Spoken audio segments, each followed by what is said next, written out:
오늘 설교 제목은 우리가 엎드리면 하나님이 일었습니다. 우리가 엎드리면 하나님이 일었습니다라는 제목으로 말씀을 나누려고 합니다. 제가 예수님을 믿기 전에 제 시골 고향에는 전기가 없던 마을이었습니다. 겨울이 되면 아주 아름다운 달이 온 하늘을 가득 채우는 보름달이 떠오르곤 했습니다. 달 중에 가장 밝은 달은 여러분들도 기억나시듯이 정월 대보름달입니다. 정월 대보름달이 동산에 떠오르면 마치 온 하늘을 뒤엎는 듯이 큰 쟁반 같은 달이 떠오릅니다. 온 가족이 흙마당에 나가서 달을 보면서 어머니는 두 손을 모으고 빕니다. 그리고 저에게도 부탁을 해요. 저 달을 보면서 너의 소원을 빌어보라고. 저는 어머니 아버지 건강하게 도와주세요. 그리고 공부 잘하는 착한 아들이 되어서 효도하게 도와주세요. 중학교 시절이 되었습니다. 학교에 가기 전에 제가 아침이면 먼저 하는 의식이 하나 있었습니다. 동쪽 산을 향해서 태백산맥이 끝나는 그 동쪽 산을 향해서 무릎 꿇고 큰 절을 올리는 겁니다. 그 산에 저희 할아버지 할머니가 묻혀 있는 곳이기 때문에 우리 선조 조상의 영혼이 저에게 지혜를 달라고, 지식을 달라고 그렇게 신에게 빌었던 적이 있습니다. 교회를 다니기를 시작을 하면서부터는 그렇게 하지 않았는데 정성을 다해서 마음을 쏟으면 아마 우리 조상신도 감동해서 그렇게 지혜를 주시지 않을까. 우리말에 지성이면 감천이라는 말이 있죠. 우리가 최선을 다해서 정성을 쏟으면 신도 감동한다라는 이야기입니다. 성경에 보면 이런 생각을 신앙에 연결시키는 사람들이 있습니다. 지난 시간에 우리가 살펴봤던 바리새인들, 서기관들, 율법사 같은 사람들, 바울이 되기 전에 사울 같은 사람, 부자 청년 같은 사람입니다. 우리가 최선을 다하고 완벽하게 살아가면 그것이 공로가 되어서 하나님이 우리를 더 인정해 주지 않으실까? 이런 사람의 공통점은 무엇일까요? 우리가 최선을 다하면 신이 그것을 보시고 감동해서 우리에게 더 은혜를 주신다라는 것, 우리의 최선의 하나님이 움직인다라는 말씀입니다. 그러나 우리가 가만히 거울 앞에 서서 우리 자신을 들여다보면 한 가지 깨닫는 것이 있습니다. 우리는 절대로 하나님이 요구하시는 그 완벽한 수준을 이루어 줄 수가 없는 연약한 죄인이라는 사실입니다. 아무리 우리가 열심을 낸다 하더라도 하나님이 원하시는 완벽한 수준, 흡족한 정도까지는 이르기가 어렵다라는 겁니다. 오늘 예수님께서는 우리가 어느 정도 수준이 되어야 하나님이 정말 원하시는 수준인지 1절에서 4절 말씀을 통해서 그 수준을 보여주고 있습니다. 먼저 실족시키지 말라고 말씀을 하십니다. 말씀 한번 보시겠습니까? 예수께서 제자들에게 말씀하십니다. 실족하게 하는 것이 없을 수는 없지만 예수님도 아시죠? 우리가 실족시킬 수 있다라는 것. 그러나 그렇게 하는 자에게는 화로다. 그가 이 작은 자 중에 하나를 실족하게 할진대. 연약한 사람 얼마나 상처받기 쉽습니까? 그럼에도 그 연약한 자 하나 실족하게 하면 차라리 연자 맷돌이 목에 매어 바다에 던져지는 것이 낫다. 여러분, 연자 맷돌 보신 적이 있나요? 소나 말이 끌 수 있는 겁니다. 그걸로 곡식을 빻는 것인데 사람이 돌리기에는 너무나 무거운 것입니다. 저 엄청난 돌을 목에 메고 바다에 빠지면 살아날 길이 없는 거죠. 왜 예수님께서 이 정도까지 말씀을 하실까요? 한 사람을 낙심시키고 한 사람을 실망시키고 실족시키면 차라리 연자맷돌 메고 바다에 빠지는 것이 낫다. 우리 같은 연약한 사람이 이런 일이 얼마나 허다하겠습니까? 제가 목회하면서 참 죄송하고 가슴 아픈 일이 하나 있습니다. 오래전에 한 번은 한 성도님이 저로 인해서 마음이 상했다는 이야기를 듣게 되었어요. 제가 그분이 병투병을 하고 있었는데 그분을 위해서 기도를 했는데 다음에 그분을 만났을 때 제가 그분이 병을 앓고 있다는 것을 모르고 대화를 하게 된 것이었습니다. 환우분들은 특별히 마음에 두고 기도를 하게 되는데 제가 어쩌다가 그분의 상황을 잊어버렸던 상황이었습니다. 제가 그분이 실망했다는 말씀을 듣고 너무너무 죄송한 마음에 어떻게 하면 이것을 마음을 풀어드리고 위로할 수 있을까? 제가 손으로 마음을 담아서 편지를 썼습니다. 한 주 정도 지나서 편지가 한 통이 왔어요. 그분에게 온 편지였습니다. 정말 정성을 다해서 그렇게 편지를 썼어요. 제 80이 다 되어가는 신앙생활을 하면서 담임 목사님에게 손으로 쓴 편지를 처음 받아 보았습니다. 너무나 고맙다고 당신께서는 2장을 가득히 채운 편지를 보내왔습니다. 그리고 신방도 하게 되었고 얼마나 극진한 사랑으로 대해주시든지 그렇게 아름답게 신앙생활을 잘 영위하다가 주님의 품 안에 안기시게 되었습니다. 좋은 마음을 가지고 있고 좋은 의도를 가지고 있다 하더라도 우리가 연약한 거로 때로는 원치 않게 실망을 줄 때가 있고 사람을 실족시킬 때도 있을 수 있죠. 그런데 주님께서는 너무나 무겁게 말씀하십니다. 그런 사람들은 연자 맷돌을 메고 바다에 던지는 것이 낫다. 여러분 한번 물어보시기를 바랍니다. 내 생애에 한 번도 낙심시키지 않고 실족시킨 일이 없는가? 그런 분이 계신다면 참 귀하겠지만 아마 예라고 말한 분이 드물 것입니다. 무슨 말일까요? 우리 모두가 다 연약하고 주님이 원하시는 수준에 이르기가 어렵다는 겁니다. 두 번째, 주님께서 우리에게 요구하시는 수준은 용서하라는 겁니다. 어느 정도 용서하라고 말씀하십니까? 말씀 한번 보시겠습니까? 너희는 스스로 조심하라. 만일 네 형제가 죄를 범하면 경고하고, 우리도 다 죄인인데 사랑하는 형제에게 죄를 짓는다고 권면하는 것, 이 쉽지 않은 일이에요. 회개하거든 용서하라. 하루에 7번이라도 죄를 짓고 7번 돌아와 내가 회개하노라 하거든 너는 용서하라. 동일한 본문을 다루고 있는 마태복음 18장을 보면 하루에 7번 70번이라도 용서하라고 말합니다. 490번이라도 하루에 용서하라. 하루에 한두 번 정도 짓는 죄를 용서하는 것은 가능할지 모르겠어요. 490번 무한대 용서라는 겁니다. 누구라도 쉽지 않은 일이죠. 이런 말씀을 들으면서 우리 어떤 생각이 들까요? 아마 이런 사람도 있겠습니다. 하나님, 제가 이렇게 할 수 있도록 능력을 더해 주십시오. 그러나 우리의 연약함, 우리의 부족함, 우리의 인간됨을 잘 아는 사람은 다른 기도가 나올 겁니다. 주님, 저희는 이 정도 수준에 이를 수가 없는 사람입니다. 하나님이 정말 이 정도 수준이 되어야 우리를 용납하실 수 있다면 저는 주님 앞에 용납될 수 있는 수준에 이를 수가 없습니다. 주님, 저는 죄인입니다. 저를 도와주십시오. 제자들은 예수님의 이 말씀에 그들의 부족함을 깨달았습니다. 제자들이 다 늦게 깨닫는데 이 말씀 앞에서는 자신의 부족함을 제대로 깨달았어요. 뭐라고 부탁합니까? 사도들이 말합니다. 주여, 우리에게 믿음을 더하소서. 지금 주님께서 원하시는 수준 이야기를 하는데 제자들의 질문은 조금 엉뚱합니다. 주님, 우리에게 믿음을 더해 주십시오. 정말 주님이 원하시는 수준이 그 정도라면 우리는 도저히 주님 앞에 설 수 없는 죄인입니다. 주님, 우리에게 믿음을 더해 주셔야 되겠습니다. 은혜를 부어 주셔야 되겠습니다. 하나님 앞에 나아가는 사람의 자세가 바로 여기에 있습니다. 내가 완벽하게 준비되어야, 부자 청년처럼 모든 것을 지켜야, 사도 바울처럼 완벽하게 살아내어야 하나님 앞에 설 수 있는 것이 아니라, 주님, 저는 부족합니다. 저는 죄인입니다. 온전히 주님의 뜻을 다 이룰 수가 없습니다.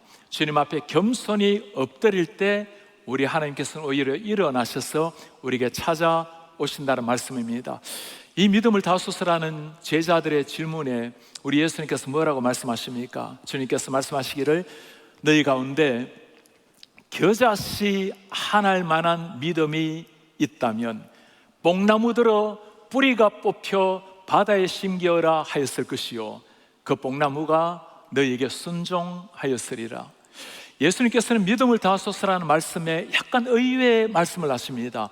겨자씨 하나일 만한 믿음만 있어도 뽕나무들을 뿌리채 뽑혀 바다에 심기어라. 여러분, 뽕나무라는 게, 한국의 뽕나무는 자그마한 뽕나무를 많이 보았지만 이스라엘 뽕나무는 굉장히 큽니다. 삭개가 뽕나무 위에 올라갔잖아요. 뿌리가 굉장히 깊은 식물입니다. 뿌리채 뽑혀서 바다에 던지는 거 거의 불가능한 일이죠. 아니, 불가능한 일입니다. 아무리 믿음이 좋은 사람이라 하더라도 역사에 뽕나무 뿌리채 뽑혀서 바다에 던지라고 기도할 사람은 아마도 없을 겁니다. 불가능하다고 생각하기 때문입니다. 오늘 그러나 이 불가능한 일이 가능한 비결이 있다고 주님이 말씀하십니다. 겨자씨만한 믿음이 있을 때, 겨자씨만한 믿음, 어떤 믿음이길래 뽕나무들을 뿌리채 뽑혀서 던지는 이 기적이 일어난 믿음이라고 말하고 있을까요? 겨자씨만한 믿음, 여러분 겨자씨를 보신 적이 있나요? 이스라엘 순례하다 보면 가끔 이게 겨자씨입니다고 보여주는 게 있는데 그냥 보면 잘 안 보여요. 손바닥 위에 가만히 놓고 보면 겨자씨 가만히 보면 그 크기가 정말 겨자씨만해요. 이게 거의 보이지 않을 정도입니다. 보이지도 않을 정도의 고만한 믿음, 겨자씨라는 믿음이 어떤 것일까요? 하나님을 진실하게 믿는 믿음. 아무리 보일락 말락하지만 그러나 보이는 실체가 있는 것이 겨자씨입니다. 믿음이라는 것이 허공을 치는 것이 아니라 막연한 관념이 아니라 살아계신 하나님, 성경의 하나님, 지금 우리와 함께 하시는 하나님, 내 기도를 들으시는 하나님, 내 인생을 주관하시고 인도하시는 하나님을 정직하게 있는 그대로 믿는 그 믿음, 그것을 겨자씨 믿음이라고 말씀을 하는 겁니다. 믿음이란 어떤 것일까요? 우리는 우리 편에서 최선을 다하면 완벽하게 살아내면 하나님의 인정을 받으시지 않을까? 탕자 비유에서 첫째 아들이 가졌던 생각입니다. 나는 완벽하게 살아내는데 이런 나를 아버지가 인정해 주지 않을까? 오늘 예수님께서는 한 비유를 통해서 우리의 선행, 우리의 완벽한 삶, 우리의 공로가 어떻게 잘못되는지를 가르쳐 주고 있습니다. 오늘 주님께서는 한 종의 스토리를 들려주십니다. 하루 종일 밭에 가서 땀 흘려 일했던 종, 저녁이 되어서 집으로 돌아옵니다.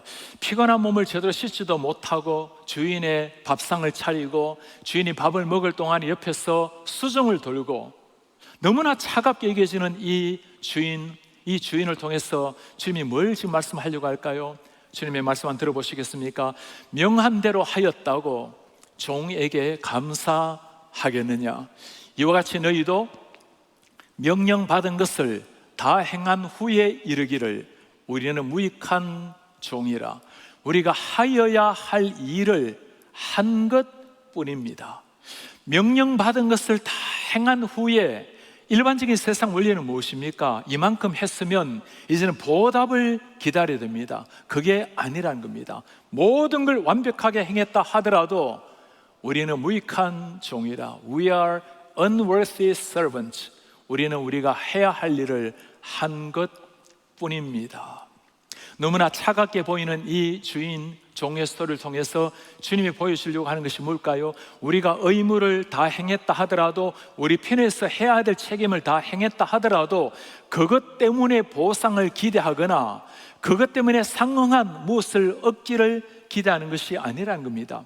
신앙의 논리가 세상의 논리와 다른 것이 여기에 있습니다. 세상에서는 우리가 최선을 다해서 무엇인가를 행하면 그에 상응하는 보답을 기대하기 마련입니다. 최선을 다하면 꿈이 이루어진다라는 게 세상의 가르침 아니겠습니까? 그러나 신앙의 원리는 이런 것이 아니라는 겁니다. 최선을 다한 후에 주님, 우리는 무익한 종입니다. 해야 할 것을 한 것뿐입니다. 우리가 꼭 기억을 하셔야 될 것이 있습니다. 하나님께서 우리에게 맡겨주신 일을 최선을 다해서 행한다면 하나님 우리에게 일을 맡겨주신 자체가 은혜라는 거예요. 여러분, 누가 예배하고 누가 하나님의 사명을 감당할 수 있습니까? 하나님의 자녀들만이 할 수 있는 일입니다. 하나님의 사랑을 받아서 하나님의 자녀들만이 할 수 있는 것이 하나님의 사명입니다. 그 사명을 받은 것 자체가 은혜요. 이루고 난 다음에도 주님, 제가 마땅히 해야 될 일, 그것도 제대로 하지 못해서 죄송할 뿐입니다.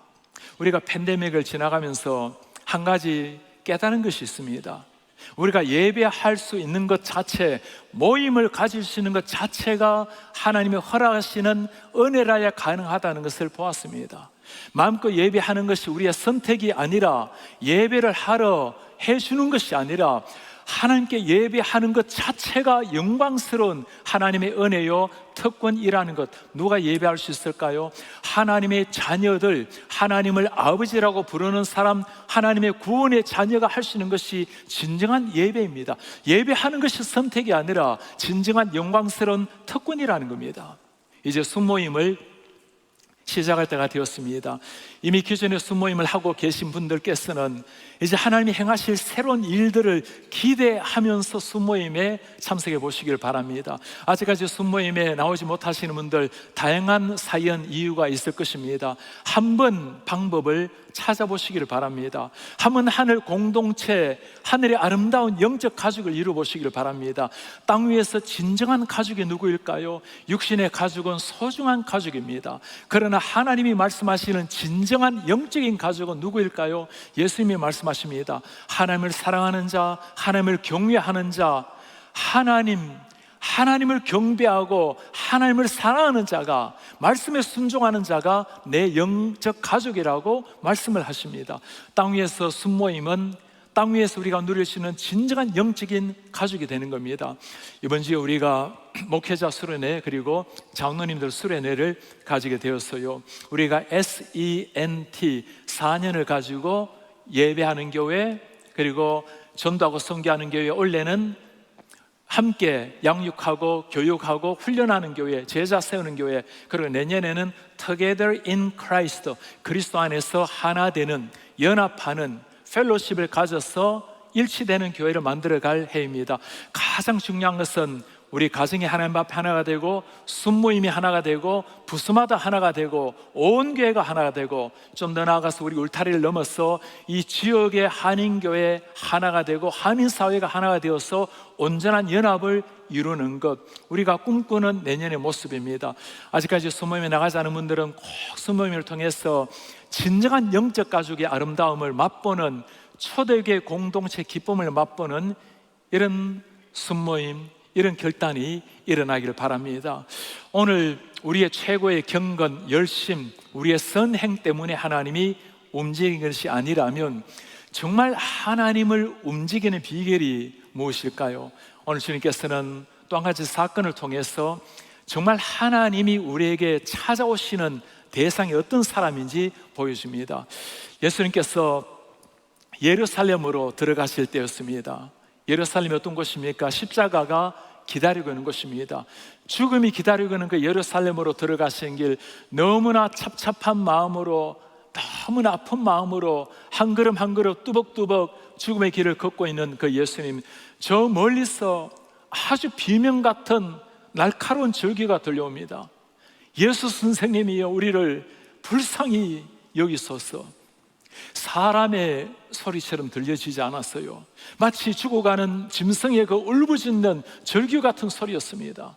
나병 환자들, 10명의 나병 환자들의 외침이었어요. 나병 환자들은 건강한 사람을 보면 언클린하다고, 부정하다고 3번을 외쳐야 됩니다. 건강한 사람이 가까이 오지 못하도록. 그런데 부정하다고 소리쳐야 될 그 사람들이 많은 사람들 앞에서 예수님을 바라보고 죽기를 각오해서 소리칩니다. 예수 선생님, 우리를 불쌍히 여기소서. 나병 환자들, 그들도 울음을 터뜨리며 이 세상에 태어났을 때 어머니 땀을 닦으면서 행복해 했을 겁니다. 어린 시절 자라나면서 부모님의 기쁨이 되었을 테고, 미래에 대한 소망과 꿈을 꾸었겠죠. 자라나면서 이상한 것이 하나씩 발견이 되기 시작했습니다. 손가락에 이상한 것이 나오고, 눈썹이 사라지고, 온몸에 진물이 일어나고, 나병이라는 것을 발견하게 되었습니다. 그때부터 인생이 다 어둠으로 쌓여지게 되었어요. 소망의 날개가 꺾게 되고, 희망의 모든 미래가 어둠으로 쌓이게 되었어요. 부모님과도 함께 살 수 없이 떨어져 있어야 되고, 사회적으로도 격리를 당하고, 종교적으로도 신에게 형벌을 받았다고 외면됐던 사람들, 마을에서 떨어져서 차가운 음악집에서 고통스럽게 하루하루 살아내야 되는 사람들, 세상의 희망이란 단어를 다 상실해버리고 하루하루 원망과 절망 속에 살았던 이 나병 환자들, 그렇게 어둠 속에 매일매일 죽음을 향해 달려가던 그 영혼들 위에 어느 날 놀라운 이름이 들리기 시작했습니다. 예수 그리스도라는 이름이었어요. 창녀 같은 여인을 품으시고 사랑하시고, 38년 된 병자를 일으켜 세우시고, 죽은 지가 나흘이 된 나사로를 살려내신 예수 그리스도, 오병이어로 5천 명을 이기신 그 예수 그리스도, 기적을 일으키시고 우리처럼 초라한 아웃캐스트들, 버림받은 사람들을 품는 예수 그리스도, 그 이름을 들었을 때 나도 제 예수님을 만나보았으면, 우리 생에 한 번 제 예수님을 만날 수만 있다면, 그러다가 어느 날 그 예수 그리스도가 지나간다라는 소리를 들었어요. 사람들 가까이 다가왔습니다. 부정하다고 외쳐야 될 그 순간에 부정하다가 아니라 소리를 쳤어. 심장이 터지도록 외치고 있는 거예요. 예수 선생님이요, 우리를 불쌍히 여기소서. 사람들은 돌을 들고 그들을 치료할 때 예수님의 눈은 그들의 고통스러운 눈물에 맺혔습니다. 돌멩이 던져지는 그 순간에 예수님의 마음은 그들의 절규의 외마디 음성에 꽂혔어요. 그리고 주님이 길을 가시다가 멈추어 서셨습니다. 죽음의 길, 예루살렘 길, 인류를 구원하는 십자가의 길을 잠시 멈추시고, 걸음을 멈추시고 그들을 향해서 사랑의 눈빛을 보내고 있는 우리 예수님, 여러분 보이십니까? 지금 하늘의 하나님이 무엇에 움직이는지가 보이세요? 모든 게 준비될 때, 완벽하게 살아낼 때 다 지켰습니다. 율법 앞에 흠이 하나 없을 때, 그때 하나님이 움직이는 것이 아니라, 예수 선생님, 저를 불쌍히만 여겨주십시오. 당신이 아니면 호흡도 할 수 없는 존재입니다.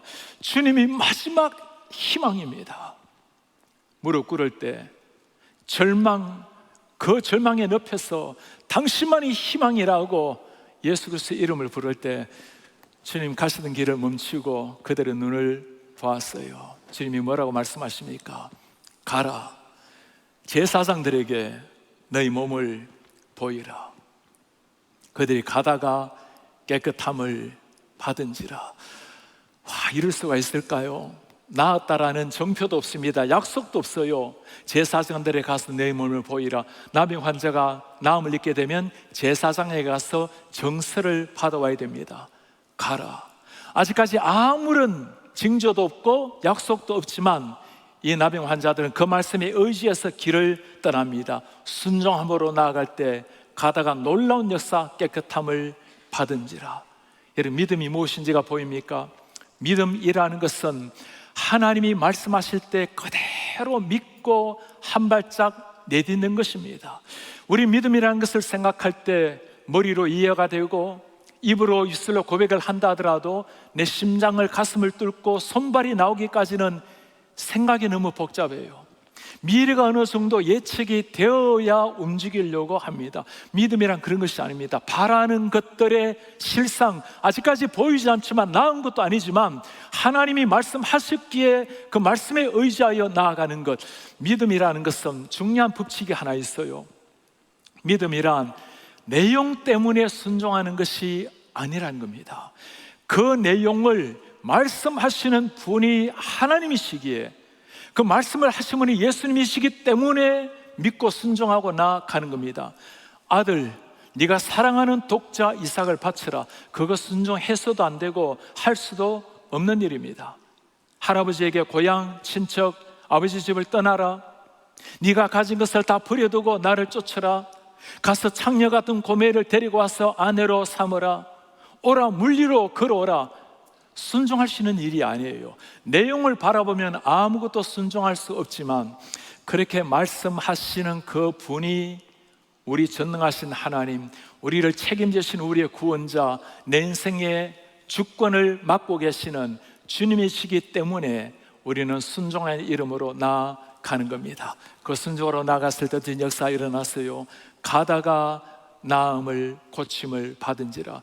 우리 사랑하는 성도님들, 주님께서 우리에게 설교를 통해서, 말씀을 통해서, 기도를 통해서, 어떤 것을 통해서든지 주님이 마음을 주신다면 너무 앞을 재지 마시기 바랍니다. 미래가 무엇인지 너무 예측할 것이 아니라 하나님이 마음을 주신다면 한 발자국 나아가 보시는 여러분 되시길 바랍니다. 머리로 계산하면 절대로 물리를 뛰어들 수가 없는 겁니다. 그러나 뛰어드는 순간 하나님 우리를 책임지시는 것, 이게 영적 비밀입니다. 길 떠나는 나환자들, 말씀에 순전히 의지하고 나아갔을 때 고침을 받았어요. 한 사람은 예수님께로 나왔습니다. 모두가 다 육신적인 고침을 받았지만 예수님께 나와서 너무나 감사함을 표현하는 이 한 분, 어떤 일일까요? 예수의 발 아래에 엎드려 감사하니 그는 사마리아 사람이라. 모두가 다 육신의 질병은 고침을 받았지만 한 사람이 주님께로 나왔습니다. 길 가다가 나은 것을 바라보고 주님께 감사하는 마음으로 찾아왔어요. 예수님이 뭐라고 말씀하십니까? 이 이방인 외에는 하나님께 영광을 돌리는 자가 없는가? 그 9명과 다르게 이 한 사람에게 하시는 보석 같은 말씀이 있습니다. 일어나 가라. 너 믿음이 너를 구원하였느니라. Rise and go your way. Your faith had made you well. Your faith has made you well. 너의 믿음이 너를 구원하였느니라. 여러분, 어떤 믿음이길래 이 믿음이 너를 구원했다고 말씀하십니까? 주님의 제자들, 예수님이 지금 예루살렘으로 가고 있지만 예수님이 누구인지 아직까지 잘 몰라요. 그 누구도 예수님을 잘 모르고 있었던, 다 믿음이 연약했던 이 순간에 너의 믿음이 너를 구원했다. 얼마나 큰 믿음이었기에 너의 믿음이 너를 구원했다고 말씀할까요? 이 나병 환자 한 사람의 믿음, 어떤 믿음입니까? 예수님의 이름을 들었을 때 저분이 나를 고쳐줄 수 있는 사람이라고 불가능한 가운데 주님을 믿었습니다. 죽기를 각오하고 예수 선생님 나를 불쌍히 여기소서 생명 걸고 주의 이름을 불렀어요. 고침의 약속도 없지만 가라고 하는 그 말씀을 그대로 믿고 길 떠나는 한 사람. 가다가 고침 받은 것을 바라보고 정서를 받고 부모님에게 갈 수도 있지만 나를 고쳐주신 그 전능자 예수님 앞에 찾아왔습니다. 무릎을 꿇었어요. 주님 때문에 제가 나왔습니다. 고맙습니다. 어떤 믿음이길래 내 믿음이 너를 구원하였다고까지 말할까요? 엄청난 신앙 고백이 있었던 것도 아니었습니다. 주님을 향한 대단한 신학적 지식이 있던 것도 아니었어요. 주님을 오랫동안 따라다녔던 삶이 있었던 것도 아니었습니다. 아주 단순했던 믿음 하나, 주님 말씀하신 그대로 믿고 그대로 순종하고 나은 것을 알고 주님께 돌아와서 소박한 고백, 주님 고맙습니다. 저를 고치셨습니다. 너무나 단순한 소박한 그 믿음, 여러분, 그것이 바로 오늘 주님이 말씀하시는 겨자씨 같은 믿음 아니겠어요? 진실한 믿음, 아주 작을지라도 실체가 있는 선명한 그 믿음. 나는 도저히 소망이 없는 사람입니다. 주님만이 유일한 희망입니다고 주님 앞에 납작 엎드릴 때 우리 하늘의 하나님 자리에서 일어나셔서 우리를 향해서 축복의 하늘 문을 열어두실 줄 믿습니다. 제가 신학대학원을 다닐 때 여름 그리고 겨울 방학이 되면 언제나 찾아간 선교지가 있습니다. 강원도의 삼척시의 신기면 대일이라는 마을입니다. 대이, 큰 대에 귀자입니다. 큰 귀처럼 이렇게 마을이 형성이 되어 있어서 대일이라고 부릅니다. 요즘은 그곳에 환성굴, 대이 동굴이 발견이 되어서 많은 관광객들이 찾는 곳입니다. 제가 찾아갔던 30년 전 1995년만 하더라도 하루에 버스가 4대 다녔던 시골 마을입니다. 첫 번째 방문했을 때 얼마나 겨울에 한방눈이 세차게 내리는지 아주 저 산골 화주민이 살았던 곳입니다. 버스를 타고도 한참 들어가야 되는데 6.25 전쟁이 일어났을 때도 전쟁이 일어난 줄 모르고 살았던 그 사람들입니다. 들어가는 길을 산을 깎아서 만들었는데 그 눈은 펑펑 내리고 있죠. 낡은 봉고 하나 끌고 들어가는데 와, 옆을 보니까 저 천길랑 떨어지면 그냥 바로 주님께로 가겠구나. 그렇게 그 마을로 들어갔어요. 한 22가구가 있는 마을입니다. 그 마을은 이시 집안으로 대대로 내려오고 있는 사람들인데 저 윗집부터 시작해서 한 집 한 집 복음을 전하면서 그들의 일손을 도와주면서 복음을 전합니다. 맨 윗집에 있는 할아버지가 가장 어르신인데 노아집이 있는 그 강원도 시골 산골 마을입니다. 이종대 할아버지, 오른쪽으로 내려오면 이종옥 할아버지, 쭉 길 타고 내려오면 오른쪽 집이 이우영 할아버지, 쭉 내려오다가 다시 오른쪽으로 가면 이주일 할아버지, 이 할아버지들 이름이 쭉 있는 곳입니다.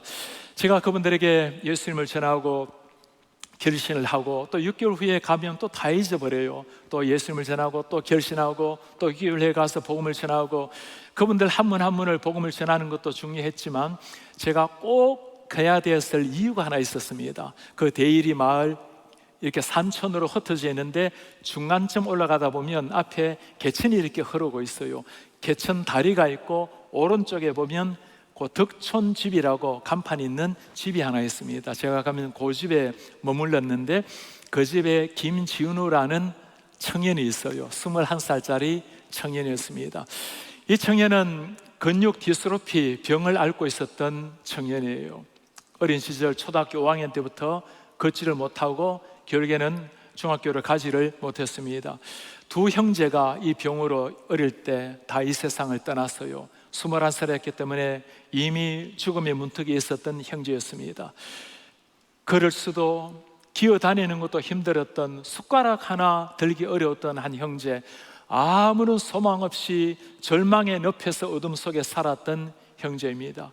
그 산촌에 초등학교 분교가 있었는데 4명의 아이들이 있다가 2명이 떠나는 바람에 학교는 폐허게 당하고 아이들이 없는 마을, 친구도 없고 유일한 친구라고는 새소리, 바람소리, 앞에 흐르는 물소리, 그리고 오후 3시, 4시 되면 산으로 둘러싸여서 캄캄한 밤이 됩니다. 오직 그의 친구라고는 희망이 사라져버린 절망, 어둠을 먹고 살아갔던 한 형제. 이 형제가 어느 날 기적 같은 일이 일어났어요. 유일한 친구인 라디오를 듣다가 예수님이라는 이름을 듣게 된 것입니다. 가난한 자의 친구, 병든 자의 친구, 나 같은 초라한 사람의 친구가 되시는 예수 그리스도. 그 예수라는 이름을 들었을 때 저분이 누구신가? 나 같은 소망 없는 사람에게도 다가오시는 저분이 누구신가? 그분에 대해서 궁금해하고 있을 때 제가 마침 그 마을로 들어가서 복음을 전하러 갔을 때였습니다. 그 형제를 만났을 때 서울에서 청년이 와서 그에게 전해준 복음을 들으면서 눈물로 감격스럽게 복음을 영접하는 그 형제를 생생히 기억을 하고 있어요. 해마다 그 형제 만나러 7번을 다녀왔습니다.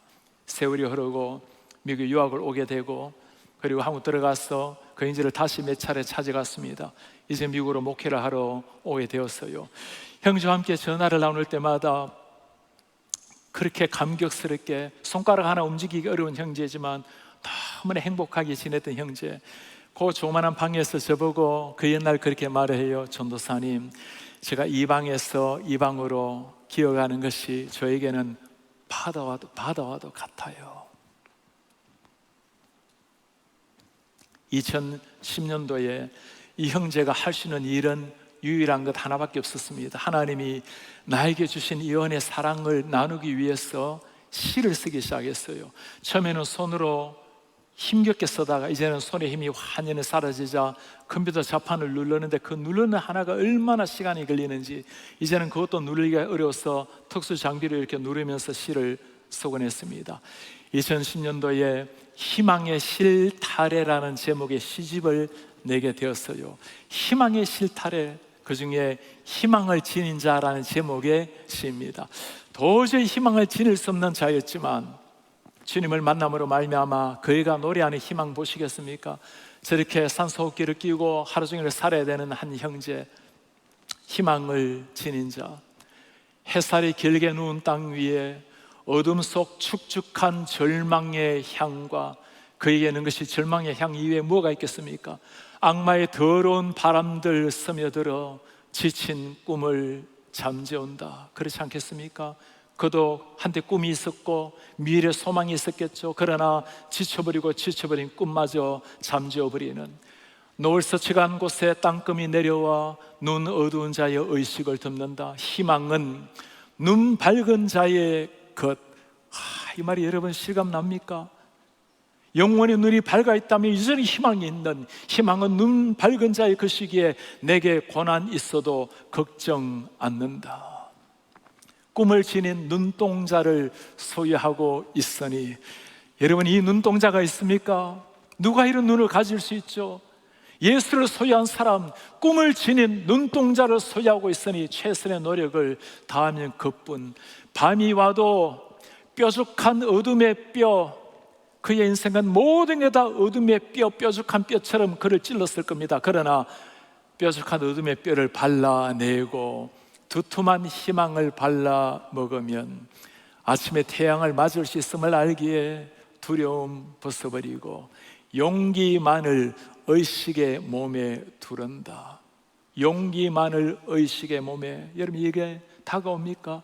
내 모든 몸은 다 죽어가지만 의식은 깨어있기에 이 깨어있는 의식에 용기로 나를 채워갑니다. 죽음을 앞에 둔 형제, 점점 심장이 조여오는 이 병, 이 죽음의 고통 앞에서 어떻게 희망의 실타래, 희망을 가진다는 노래가 나올 수 있죠. 예수님을 만났을 때, 천지를 창조하신 창조주를 만났을 때, 나 같은 연약한 자, 초라한 자를 위해서 세상에 오셔서 피를 흘려주신 그 33살의 젊은이를 만났을 때 나올 수 있는 위대한 고백입니다. 누가 예수님을 만날 수 있는 사람입니까? 주님, 나 같은 초라한 자가, 나 같은 자도 주님을 만날 수 있습니까? 아무런 소망 없이 연약함으로 주님 앞에 무릎을 꿇는 그 형제에게 주님이 찾아오셨습니다. 태백산맥 산줄기에 아침이 되면 조상신을 향해서 큰 절을 올리고 학교를 다녔던 저의 삶, 교회를 다니기 시작하면서 이제 절하기를 그쳤습니다. 그리고 이전에 조상신에게 절했던 그 심정으로 예수님께 구했습니다. 주님, 저를 만나 주십시오. 성경을 읽기도 하고 기도하기도 하고 전도하기도 하고 주님을 꼭 만나고 싶었어요. 주님을 그렇게도 만나고 싶었지만 뭔가를 열심히 해서 주님을 만날 수 있는 것으로 생각을 했는데 그렇게 열심을 내어도 주님을 만날 수는 없었어요. 저에게 어린 시절 크게 찾아왔던 두려움이 있습니다. 교회를 다니다 보면 하나님의 예정이란 말을 쓰고 선택이란 말을 쓰는데 나는 혹시 선택받은 자가 아닌가? 왜 이렇게 열심을 내는데도 나는 예수님을 믿을 수가 없을까? 너무너무 저에게 두려움이 찾아왔습니다. 그 두려움이 낙심으로 절망으로 바뀌게 되었어요. 주님, 저는 구원받은 자가 못 됩니까? 그 처절한 절망의 순간에 무릎을 꿇었을 때 우리 예수님 대학교 1학년 때 이 초라한 자에게 찾아오셨어요. 제가 포기하고 낙심으로 주의 이름을 불렀을 때 주께서 긍휼 자비의 손으로 찾아오셔서 나의 주님이 되어 주셨습니다. 바울 사도의 고백만 아니라 저에게서 나오는 평생의 고백이 이것입니다. 주님, 오직 당신의 은혜입니다. 제가 할 수 있는 것이 아무것도 없었을 때 하나님 찾아오셔서 제 손을 붙들어 주셨습니다. 오늘 우리는 아무 소망 없었던 한 사람, 주님 앞에 간절하게 부르짖었을 때 만나주신 주님을 보았어요. 겨자씨 하나의 믿음이 무엇인지를 보았습니다. 엄청난 것이 아니라 진실한 믿음, 하나님을 향해서 소박하게 가지고 있는 그 믿음, 주님이 거기에 움직인다는 것을 보았습니다. 주님, 저는 아무것도 아닙니다. 오직 하나님의 은혜가 아니면 순간도 살 수 없는 사람입니다. 이런 사람에게 주님이 움직이신다라는 것을 보았습니다. 우리가 납작 엎드릴 때 우리 하나님 일어나셔서 우리에게 은혜 강물을 쏟아주십니다. 우리의 눈물이 강물이 될 때 우리 하나님 하늘의 문을 여시고 은혜 파도치는 강물을 보내주시는 분입니다. 오늘 10명의 나온 자들, 여러분 떠오르는 사람 있습니까? 바로 우리가 주님 앞에 영적으로 나환자 된 사람들 아니겠어요? 이런 우리를 위해서 주님이 이 땅에 오셨고, 이런 우리를 위해서 십자가를 뚜벅뚜벅 걸어가셨고, 이런 나를 살리기 위해서 십자가 위에 피 흘려주신 예수 그리스도, 그 십자가 앞에서 주님, 저를 불쌍히 여기소서. 저는 죄인입니다. 안타까운 마음으로, 죄송한 마음으로 주님 앞에 무릎 꿇을 때 우리 하나님 일어나셔서 우리에게 찾아오십니다. 땅의 삶이 다 맞춰지고 주님 앞에 서게 되는 순간 아무런 공로 없어서 주님 죄송합니다. 주님 죄송합니다. 눈물로 고통스러워하는 우리, 사랑의 눈이 멀으신 우리 주님께서는 그날 우리에게 찾아오셔서 쓰러진 우리의 오른손을 일으켜 세울 날이 올 것입니다. 그리고 우리 눈을 바라보시고 내가 너를 사랑한다고 우리 초라한 우리 한 사람 한 사람을 품는 날이 올 것입니다. 이분이 자비하시고 긍휼이 풍성하신 우리의 하나님이십니다. 다시 일어나셔서 오늘 말씀 간직하면서 함께 우리 신앙 고백을 찬양으로 드립시다. 주여, 우리는 연약합니다. 우리는 오늘을 힘겨워합니다. 주님의 뜻을 이루며 살기에는 너무나 부족합니다. 그래서 우리는 주의 은혜를 구합니다. 오늘 또 넘어집니다. 오늘 또 실수합니다. 주의 긍휼을 구하는 죄인입니다. 한없는 주님의 은혜 온 세상 위에 가득합니다. 주님만이 길이오니 우리는 그 길을 따라갑니다. 주여, 우린 연약합니다. 오늘 하루 우린 오늘 힘겨워합니다. 주 뜻 이루며 살기에 부족합니다. 우린 연약합니다. 오 주님, 우리는 또 넘어집니다. 주여, 우린 넘어집니다. 오늘 또 하루 실수합니다.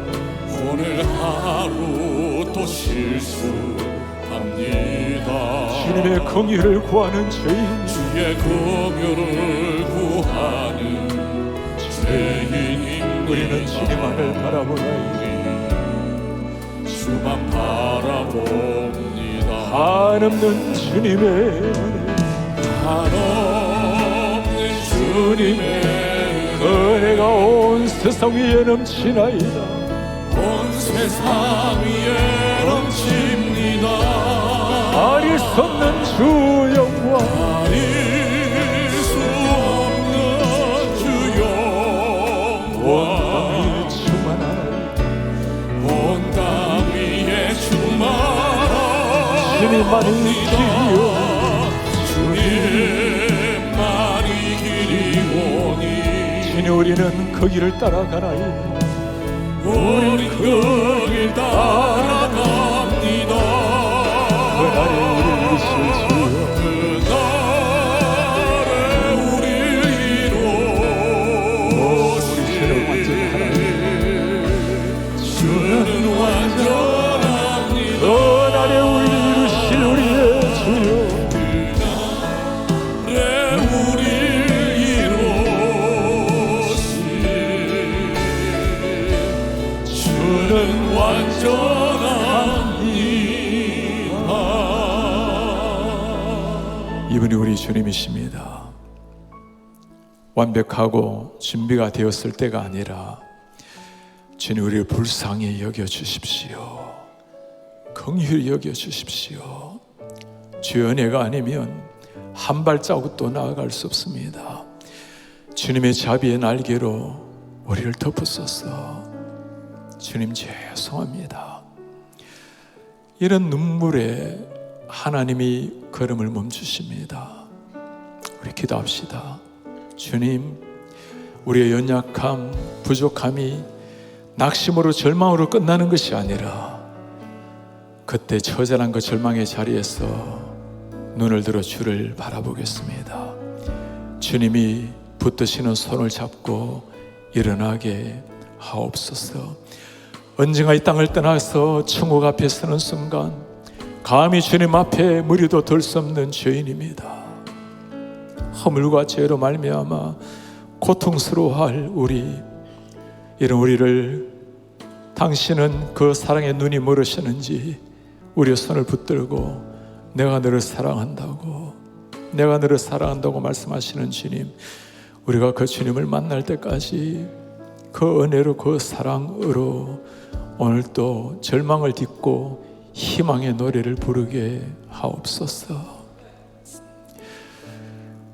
주 예수 그리스도의 은혜와 하나님의 사랑과 성령의 교통하심이 절망에 소망 하나 보이지 않는 고통스러운 삶 가운데서도 우리의 주인 되시는, 우리의 구원자 되시는, 소망 되시는 주님을 바라보고 눈물 가득하게 고통스럽게 절규하는 우리의 눈물을 닦으시고 손을 일으켜 세우시는 조신 자비하신 주님을 바라보고 일어나서 다시 한번 주의 길 걷기를 원하는, 주님의 아름다운 사명을 감격스럽게 이루기를 원하는 주의 모든 백성들 머리 위에 지금부터 영원토록 함께 있을지어다.